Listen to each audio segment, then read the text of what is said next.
حال ہی میں حرم مکی میں پیش آنے والے واقعے میں جہاں باغ افراد کو شہید کہا جائے گا، شہید ان الفاظ میں کہا جائے گا کہ اللہ ان کی موت کو شہادت کی موت بنا دے، دعا کی جائے گی، شہادت کی ان کے لیے دعا کی جائے گی۔ رسول اللہ صلی اللہ علیہ وسلم کے ساتھ ایک شخص حج پہ آ رہے، ایک صحابی پیارے حبیب کے ساتھی، اور وہ دوران سفر گر گئے، فوت ہو گئے، تو رسول اللہ صلی اللہ علیہ وسلم نے فرمایا اس کا سر نہ ڈھانپنا، سر پہ کپڑا نہ دینا۔ کیوں؟ حاجی کا سر ننگا رہتا ہے، اس کو خوشبو نہ لگانا، کیونکہ حالت احرام میں خوشبو، اسی احرام کی چادروں میں ہی دفن کر دینا۔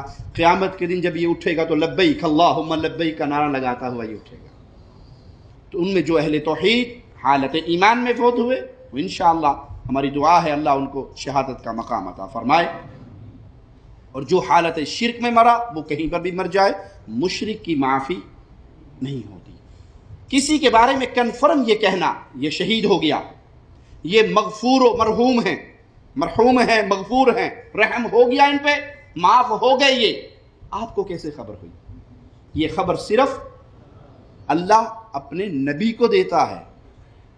پیارے نبی صلی اللہ علیہ وسلم کے ایک صحابی کو ایک نیزہ لگا، وہ جہاد کے خادم تھے، میدان جہاد میں تھے، پیارے نبی کے ساتھ ہی تھے، فوت ہو گئے۔ صحابہ نے کہا اس کو جنت مبارک ہو۔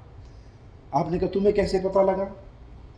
اللہ مجھے دکھا رہا ہے، خیبر کے مال غنیمت میں سے ایک چادر چوری کی تھی انہوں نے، وہ آگ کی بن کے اس کو لپیٹ چکی ہے۔ یہ صحابی ہیں، خادم رسول ہیں، میدان جہاد میں، میدان جہاد میں ہی نیزہ لگتا ہے۔ تو کسی شخصیت کے بارے میں ہمارے ہاں تو اللہ معاف فرمائے، شہید ایسی مہر ہے جو ہر کسی کے جیب میں رکھی ہوئی ہے۔ کوئی الیکشن لڑتے ہوئے مر جائے تو شہید جمہوریت ہے،